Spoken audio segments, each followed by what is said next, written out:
Welcome back to Culture Clash Reactions. My name is Fen. My name's Akasha. Hope all of you wonderful people are doing fine today. On today's video, something that was suggested to me by YouTube, actually. I think it probably sees that I look at a lot of like American British, and I watched a minute of it just to kind of understand it, to see if I thought it'd be a good little discussion. It's like the average American versus the average Brit, and I think it talks about just like lifestyle, policy, blah, blah, blah, all that kind of stuff. And just to see... You know, I've lived in both countries, and you know, obviously, I've actually, without like showing off, I've lived in 7 countries, and you now have like traveled the world, and you know, you're basically part British now, babe. Do you know what I mean? I feel like it. Never mind part Czech, you're also part British now. You're one of us. You're a northern lass. So I thought we'll check it out, shall we? Cool. Let's.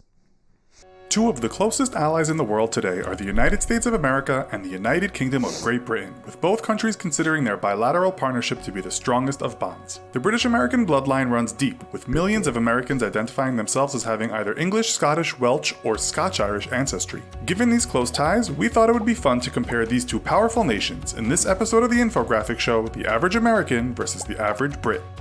Don't forget to subscribe and click the bell button so that you can be part of our notification squad. First of all, we should explain what the United Kingdom of Great Britain is, as it's often an area of confusion. When we talk about the UK, we are referring to the United Kingdom of Great Britain and Northern Ireland, which is a... Not to put you on blast, but Don't ask me about geography. No, I know, because you're not stupid, but Americans are awful at geography. But do you know who is like the United Kingdom? When they say United Kingdom, I thought it was... Go on. Great Britain.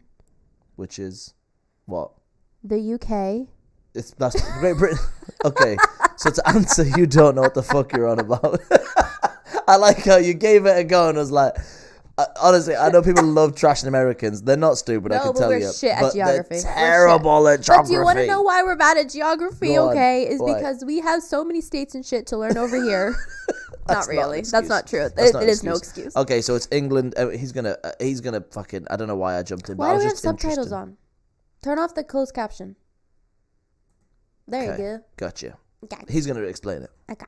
sovereign state consisting of 4 countries: England, Scotland, Wales, and Northern Ireland. The average Brit we are discussing today is someone from the UK. Where it gets a little bit sticky is there's Republic of Ireland, Southern. That's all Ireland. Yeah. That's not included in United Kingdom. Okay. They're actually part Their of own Europe, which is all the way over here, to try and fucking make that make sense, but whatever. Okay. In terms of ancestral relations, according to a Census Bureau American Community Survey, nearly 27 million people identified as being part English, over 5.5 million said Scottish, about 5 million said Scotch-Irish, and nearly 2 million said Welsh. Although Irish and German Americans make up larger portions of the US public, it's thought there are a lot more Americans that have Brit blood flowing through their veins but no longer consider themselves being anything other than a full-blooded American. With this in mind, we'll start with some comparisons of a physical nature. The average Brit stands just a fraction taller than the average American, with the BBC lately reporting that the average man in the UK is now 5 feet 10 inches and the average woman is 5 feet 5 inches. American men average 5 feet 9.5 inches and American women 5 feet 3.5 inches. That actually makes sense to me that the Brits are taller. How tall are you? I'm 5'10", so which is average. So, because even in Libya, the guys are definitely shorter than the British guys. So I don't know if that's I don't know, but I mean it's not that much I'm difference, 5'2", and I feel like most women are like around my height or a little bit taller, so that would make sense.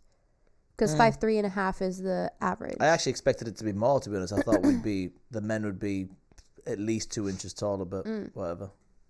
Both countries are considered to be not so well proportioned when compared to other more developed nations, with a new report from the Institute of Health Metrics and Evaluation stating that the USA is in 18th place on the world's most obese nations list. Only Egypt was the other populous nation in the top 20 countries, which was filled mostly by countries in the South Pacific. The UK, however, might also need to get in shape, with reports stating that obesity is a national tragedy, and that by 2025 the UK will be the fattest country in Europe. According to the Centers for Disease Control and Prevention's latest report, the average American male is now 195.7 pounds, and the average woman is 168.5 pounds. Whoa. The average British man is 186.2 pounds, and the average woman is 154 pounds.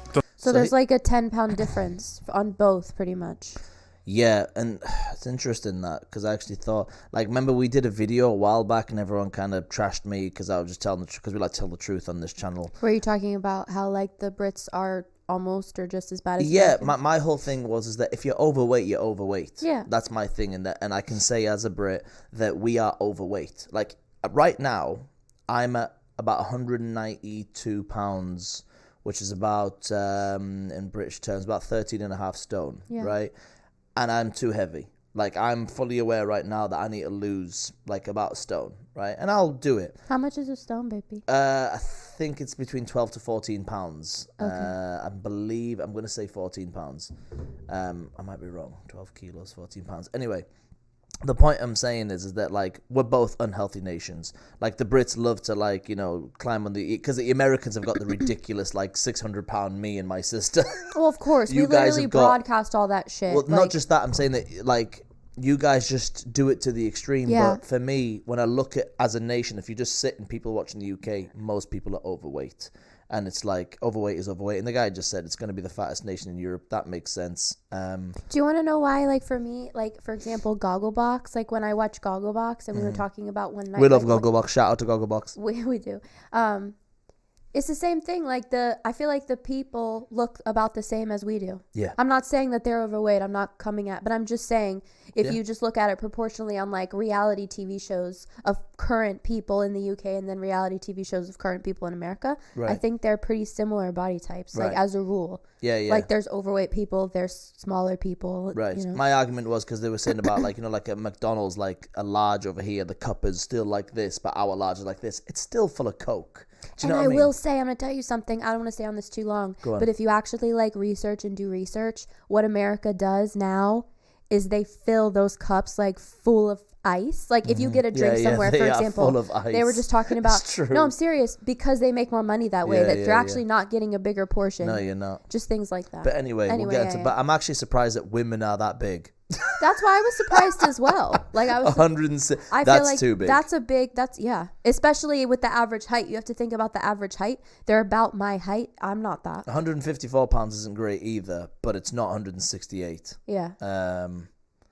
But yeah, I That's just think crazy. people need to just care more about Just that need to stuff, take man. better care of themselves, you know. Does the fact both countries are perhaps on the heavy side influence life expectancy? American men on average will live to 77.11 years, and American women 81.94. Citizens of the United Kingdom can expect to clock out at a similar age on average, with male life expectancy standing at 79.1 and female life expectancy 82.8. The median Well, that's not high. I don't think particularly for either country. They're about the same. Because Yeah. I think even in Libya it's higher, but obviously that's because they're more active and they. It's and they it's eat food better. and diet, you know. I think I mean, so. diet and exercise. 77 for a man. Fuck. It's not very old. How long have I got left? 40 years. in age, meaning half the country is 37. older and half Sorry. the country younger, is 37.8 in the USA for men and women, and right on 40 in the UK. Which country is making more babies at the moment? Current statistics state that the US and UK are similar here, with births per woman in America averaging 1.84 and in the UK 1.9. Marriage rates have decreased in many developed nations over the last few decades. According to the CDC, in 2015, 6.8 people per 1,000 of the total population tied the knot in the USA, while in the UK that number was 4.5 per 1,000. Around 42% of UK marriages end in divorce, with almost half of US marriages ending the same way. On that sobering note, we'll take All of them statistics aren't great though, are they? No. So they're both not making Basically, enough half of babies, the marriages last, half of them don't. basically. And then what was the other statistic that they said there about the Well, hopefully we're both on the positive half of our we'll things, see. so We got that we got a 50-50 chance, 100%. babe. 50-50 chance. Let's see how it goes. Take a look at money matters. In terms of industry, both nations are considered champions of the world, but according to the United Nations Economic Commission for Europe, the USA citizen grosses a higher salary than the average UK person. The sure. average gross salary in the USA was the 5th highest in the world at $4,893 per month, while the UK sat in 14th place on the list with an average of $3,461 per month. In terms of cost of living, Americans might need the few extra dollars, with one report putting the USA in 18th place in the world on a cost of living index, and the UK in 29th place. We must also note that cost of living and wages can change dramatically from city to city. If we take a look at the economics Big Mac Index, we find that the cost of a Big Mac in the US is $5.06, while the Brits only pay $3.73. At the same time, the index shows someone in London has to work on average 1 minute longer than someone in New York to buy the same burger. At the high Interesting. I like how there's a Big Mac index, by the way. Yeah. Fucking Well, it's probably because like McDonald's, is just massive. I was gonna say yes for sure. There is no doubt the salaries here are better. No doubt. In the same field, same job. Because for the same job that I do here, I did over there, I'd say probably an extra 20k a year. But having said that, yes, food and stuff is definitely more expensive here. I think even you said that last time we were in London, like just like general snacks or whatever. You're like, oh, that's actually cheaper than I thought. And then when we were in Italy, you said it again. So I think we're just used to paying in America a bit higher, especially with us. There's all these options. Like if we go shop at like Publix instead of Walmart or whatever, it's just a fortune, man. True. So yeah, all of that sounds. I mean, I'm sitting here going, yeah, that sounds correct. I mean, they've obviously done their research. Yeah. The high end of the earnings scale, the US is home to the richest man on the planet, Microsoft co-founder Bill Gates, whose fortune amounts to around $87 billion. The richest person in the UK is actually listed as two brothers, who are part of the Hinduja family. Their net worth is around $16.9 billion, according to Forbes. In total, there are 134 billionaires based in the UK, according to the Sunday Times, while the USA has the most billionaires in the world at 565. What do Americans... That's actually more than the 134, considering the UK is tiny.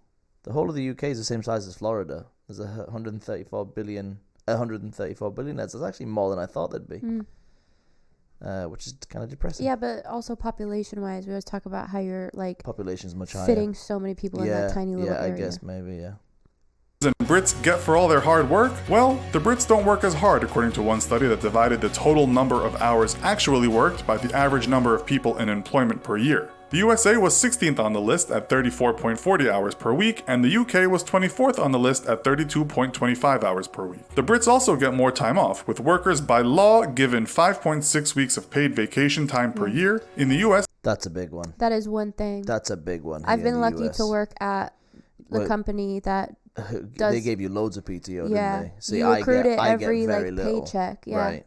I get about 2 weeks. But they don't have to, which it's but we've even talked about that like in the UK and Europe and all these places. Like it's more of like a, what is it? Work to live instead of live to work. Yeah, but it's the same in the UK. It's the same type of thing. It's the same. I mean, that's the thing when you look at like I mean, I know people want to like champion their countries or whatever. I'm a big believer in, being your own boss and blah, blah, blah. And this is when you don't have to work for somebody. What is really the difference between 32 hours a week and 34 hours nothing. a week? I know I'm talking about the paid vacation. I understand that over like a year it's going to work out to blah, blah, blah. But yeah, I'm talking about the vacation, not the hours. Those are so similar. That doesn't... Yeah, but even the vacation, I mean, 5.6, you think about 5 weeks out of 52... It's still not a great ratio, but it's better than none. Yeah, what are you you're talking right. About? I'm just saying as a whole, I just look at things differently. You know what I mean? The way I look at things, people go, oh, well, you work to live and live to work. It's still, 5 work weeks is still not good. In America, it's atrocious. That there's, what should I say? On average, it's about 2 weeks. Yeah. But all of it's no good. US, there is no such law, and paid time off is an agreement made between the employer and the employee. The average paid days off in the US is said to be about 10 days, with that number increasing with the number of years in a certain job. The UK has less public holidays though, at 8 days, with the US enjoying 10 national public holidays. Americans may work harder, but they also seem to be getting more for their buck. While the British public have been dealing with drastically increasing property prices, they also live in very small abodes. Studies have found that Britain's houses on average are some of the smallest in Europe at around 818 square feet. American citizens on average can enjoy much larger living areas, with the average house size being around 2,000. Well, that's a big difference. That's no-brainer, even for us. But it's also space. Like, there's so much more space in America than in the UK. We're just overpopulated. I think the UK is now like well over 70 million people, and like especially like people are going to comment on it as well. There's a lot of illegal immigration, which there is in this country as well, but there's just so much space here, and the houses. I mean, 2,100 feet is the average size. That's pretty big. How big is this house? This we're close to 1,500 feet. So yeah. I'm trying to think in comparison to like. Yeah, it's probably this and like another like the 2 bedrooms at the back maybe. But yeah. But that would make sense for a family home. You know what I'm saying? Sure. No, there's just more space here, and backyard and front yard and all this kind of stuff. That is definitely 1,160 square feet. The US also has more in terms of vehicle ownership. America is third on the list of number of vehicles owned per 1,000 people at 797, excluding motorcycles and anything else on two wheels. The UK lies in 34th place on the same list with 519 vehicles per 1,000 people. Rising property prices. That makes total sense because you can't. It all ties in because also we were talking. This even goes back to like overweight. Like in America, you can't. Like most of the time, unless you live in like a bigger city, there's no public transport. No, because it's everything's shit. so spread out. So like you can't just go outside and walk to the store because you're talking about walking like 5 miles. Yeah, like, you can't just literally pop to the shop. Yeah, there not is a no thing pop over to the here. shop unless you Some luckily, places, but especially here in Florida, it's all plazas and stuff. Yeah, so it's yeah. not even like. Because you remember when I was living in Malta, that's one thing you really enjoyed was That just you like could you could literally just. just I was go like, out. oh, we need some tomatoes. You're like, oh no, I forgot the tomatoes. I was like, it's all right. I was literally downstairs. The shop was like across the street. But it makes sense why we have more cars owned because you have to have cars. You have to there's have no a car. fucking trains or anything Yeah, here. Like no, you we don't can't have even get anything. like even if you wanted to save money or save the environment or whatever you wanted to do, there isn't an option. There isn't an option. Yeah. You need a car. I mean, they have like small little things here and there, but like they're not. It's also not quite as I would say probably taken care of because we don't have. You're talking about the public transport. Yeah. Yeah, but even that's rubbish. I've seen it. That's what because I'm saying. It's not ours like- is underground, overground, blah blah blah, buses. Like you've been around in London, you see Well, how yeah, the but way they. we I mean, just. then like I said, they have it in bigger cities. Like for example, New York or like DC. Like there's a Right. metro underground, like things like that. But as a rule, like it's not like that. It's not very good. It's only a few places like that. Sure. Prices, expensive cars. What does this mean in terms of borrowing money? Household debt statistics, which is measured by all money owed to financial institutions, whether it be for a house or a BMW, has both the UK and the US in the top 10 countries of the world. For 2016, the UK was in 6th place on the household debt list, and the US not far behind in 7th place. Really? I thought it UK was citizens the looking for a I thought that would definitely be the opposite. Americans, that's like part of your like culture. I don't know if again for the non-American watchers. I was so shocked at how the credit system worked here. Everyone was telling me, Fen, you need to get in debt to build credit. I was like, what? They're like, yeah, you need to actually, you've got no credit. Because I was so proud of the fact that I was in my 30s and never had a credit card. And then it came time for us to like buy a house. And they were like, this guy's got no debt. And I was like, yeah, exactly. I've got no debt. How much you want to give me to buy a house? They were like, fucking nothing. Because you need to get in debt. Which is, the credit system here is like fucked, but it also does make sense because like, people on average don't have $300,000 laying around for a house. Right. So companies want to see how can you pay back money on time? Yeah, I think that's you, a myth. I think that was. What do you mean that's a myth? I think That they've makes total taught you sense, that's the baby. way it needs to be. No, you were talking about two They different. want to get you into debt. We're talking about two different things, baby. Yes, I understand that as well, but also companies don't. You can't buy a house unless you get a loan. Like most people don't have. So banks aren't just going to give you that money. So they want to see that you have a history of borrowing money and then paying it back on time in larger amounts. I understand there's also the system. Debt keeps things going, keeps the banks going, keeps all. Yes, I understand, but can I just jump in quickly? It's not like that in almost all of the countries. Then why is the UK in so much debt? Because that's what I'm saying. I'm surprised that like they're living outside of their means. Do they not have like a credit system? They must have a credit system. We have a credit system as well, and it is built on but it's also shown on like paying on time and paying your rent and paying your bills and not going into the red. In America, unless you have debt, you cannot build credit. You can't show that you've been a sensible. At me, I thought at 35, I thought I've never had a credit card. I've paid all my bills on time. I got blah, blah, blah, this, that, and the other. I thought I was in it. Turns out. Yeah, no, I agree. So, it doesn't make any sense. I haven't lived in the UK for 10 years. Maybe it's changed in the last 10 years, but, lived in Malta, lived in Greece, countries like that. They don't promote that kind of like get yourself into debt. And like Americans in general do live outside of their means as well. Oh, for sure. Like they obviously have like a shopping thing, and that's something I've noticed that they do. They're not very good at budgeting and stuff. Turns out the British are just as bad. So I don't know.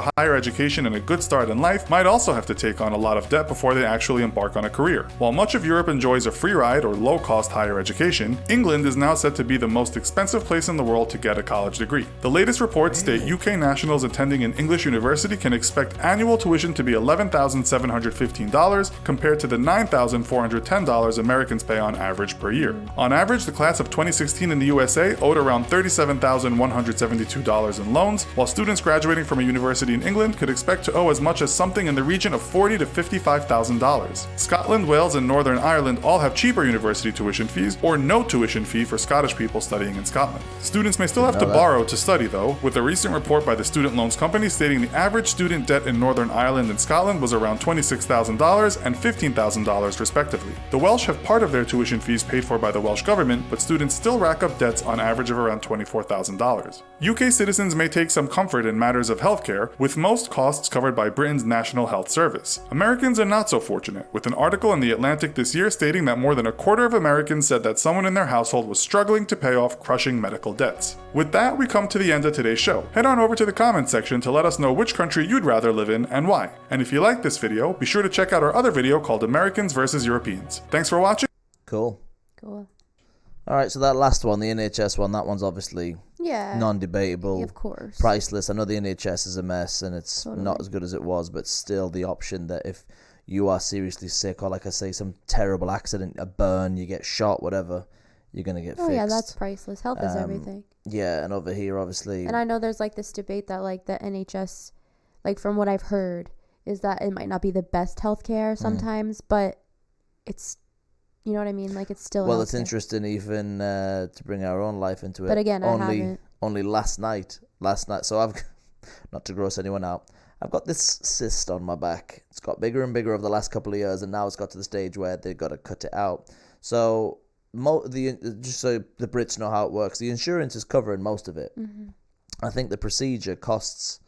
I think it was, the lady said $750. I'm paying $75 because I got some insurance through my work. So it's not breaking the bank. However, last night I was in terrible, terrible discomfort. My appointment isn't until next week. I was in awful discomfort, a lot of pain. And she looked at it, she went, it looks awful. It looks like it's about to explode. And she could see I was in pain and uncomfortable. And she said to me, she's like, why don't we go to urgent care? Like, let's just get it cut out. We don't need to go, like, urgent care as in, like, A&E. And I said, because it's going to cost us $5,000. So that's that there alone. Yeah, I'm not going to die. I'm fine with this. But just the fact that, you know, in the UK, if I was there, you have to think about it. And yes, I probably would sit in the waiting room for 7 or 8 hours, but they're going to cut it out of me. Right. Whereas here, they would have cut it out of me pretty quickly. I wouldn't have waited 7 or 8 hours, but I would have got a bill like you've never seen before, and the insurance won't cover that shit. Right. So, yeah, that one alone is a big one. But, anyway, interesting video. Enjoyed that. It was interesting because it's one of those things, like... Some of them are surprising, too. Some of them were surprising, and, like, what that video showed me is that the UK and the US, in terms of what they talked about, like, livelihood, is actually very similar. Very similar, yeah. So, which is so funny because I just feel like there's this, like... for between the UK and the US sometimes. Yeah, no, I think it's just... I don't think it's like that. I think... I don't know. Yeah. I mean, there's a little something because you always hear about, like... You always hear, like, Brits say stuff about Americans and Americans say stuff about Brits. Well, yeah. We've discussed about this before. Even in our comedy skits, they talk about that. So that's obviously a thing. Yeah. People love That's globally. Everyone loves taking the piss out of Americans. Yeah, I know And that's because they're an easy target. But also from somebody who's lived here and has American wife and friends as well, a lot of Brits haven't got a clue what they're talking about. They've never even been to America, and when they have, it's been on vacation. So that's like me saying, I came to Greece one time for 4 days, and I know everything. Greece is not for me. Why? Because you spent 4 days in Athens. Like, a lot of people don't really know. Well, that's the same type of thing about people talking about, like, Dubai and stuff, because that's the big thing on the internet now that I see is people, like, bashing Dubai, and they're like, I would not go to that country. And I used to live there, and my family, we know it very well, Dubai. They haven't been there. They don't know. They just go, there's no crime over there because they cut their hands. I'm like, how many fucking handless people did you see in Dubai, you dumb fuck? Like, they just love shitting on, and especially, as you know, I'm half Arab, they love shitting on Arabs. They love, people never going to admit it, but they love it. They're all just, like, crazy, and they put their women in cages. Just mental. And then they get there, and they look at, like, just how civilized and clean and beautiful and fantastic. I absolutely love Dubai. That's for a different video. But I'm just saying people just jealous. I think people in general just they see things. I think it's just human nature. When you hear stories or see things, you get like overexcited about it, and then you feel like you can speak on it because you heard a story about someone. Right. Or heard it on the news, which is a big one. Like, we know the news is like a lot of things they say. Most of the things they say is like twisted or so. Sure. No, most people haven't got a fucking clue what they're talking Yeah. about. I'd say 9 out of 10 people have no idea what they're talking about. Just shouting their mouth off. That's why I try my best on the channel, like on this channel specifically, because like we're on the internet. Yeah. I try my best to not speak on things I don't know because I just don't know. Yeah. I'm like impartial of the way I feel. I'll say it. Yeah. And if something that's quite serious, and I'll actually say I don't know, but here's what I think. Right. Anyway, that's for a different video. Yeah. I don't know how we got Dubai involved in this British America I thing, but I know how we start talking about it.